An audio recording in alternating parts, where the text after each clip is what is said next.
صباح الفل عليكم.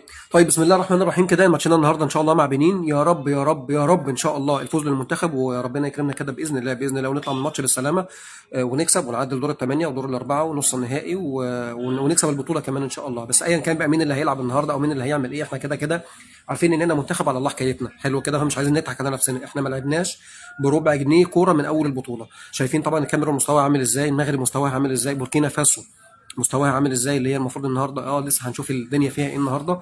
ولكن منتخب بنين اللي احنا بنتكلم عليه ده اساسا ما هواش لقمه طريه زي ما احنا بنقول. احنا كده كده لا هنتكلم فني، بس هنقول منتخب بنين النهارده عمل بطوله على فكره لغايه دلوقتي محترمه جدا جدا جدا. منتخب بنين اللي الناس ما تعرفوش، او في كتير جدا من الناس ما تعرفوش ان هو خرج منتخب المغرب من البطوله بتاعه سنه 2019. حلو كده، دي حاجه. الحاجه الثانيه، منتخب بنين هو كان في مجموعه الكاميرون في تصفيات كاس العالم 26 اللي الكاميرون ما صعدتش له بسبب منتخب زي منتخب بنين. يعني منتخب بنين هيلعب كاس عالم، الكاميرون مش هيلعب.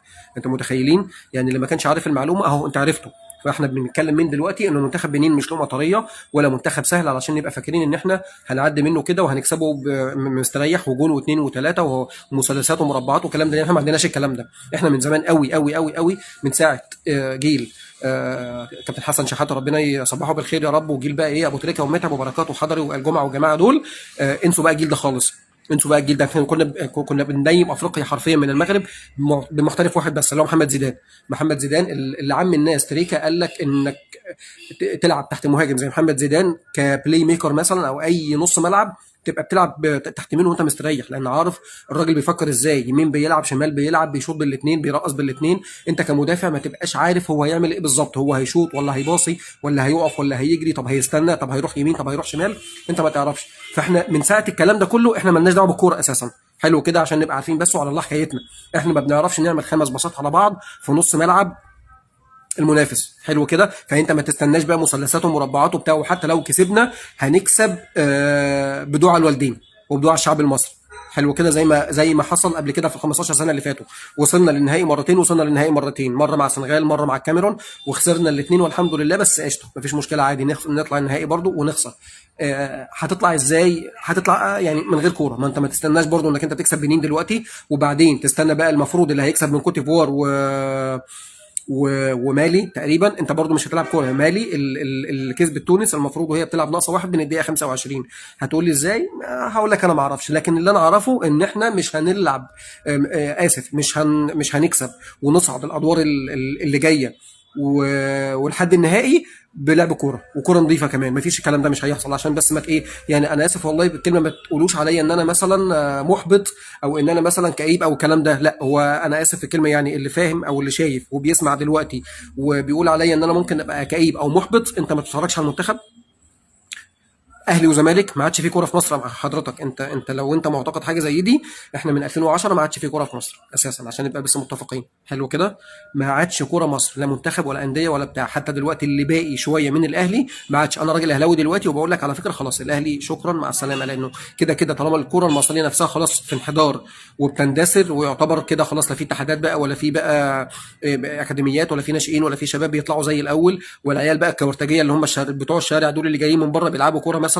دلوقتي بقى الدنيا كلها خلاص بقت مصلحه وقايمه على الفلوس. انت مين، ابوك مين، عندك ايه، معاك كام، هتخش. انت ما فيش الكلام ده. والله لو كنت مارادونا ما انت داخل وما انت شايفها.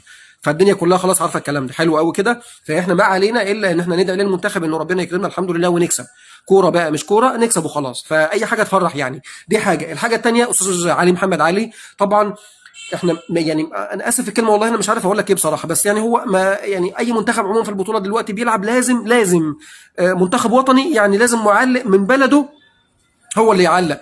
فلو سمحت لو سمحت يعني انا بقول الكلام ده على فكره والله يعني بناء على كلام ناس كتير جدا وايه وبيسموها ازاي، انا مش عارف ايه برضه بيسموها ازاي، يعني بناء يعني اللي هي ايه في كلمه كده بتتقال على فكره يعني اللي بتجمع فيها كل الناس، اللي هو واحد بيتكلم عن الناس كلها تمام كده. فاللي هو ايه، بالنيابه بالنيابه عن الشعب المصري كله، لو سمحت اتكلم في الماتش يعني. ولو مش هتتكلم في يعني يا ريت تتكلم في الاجوان.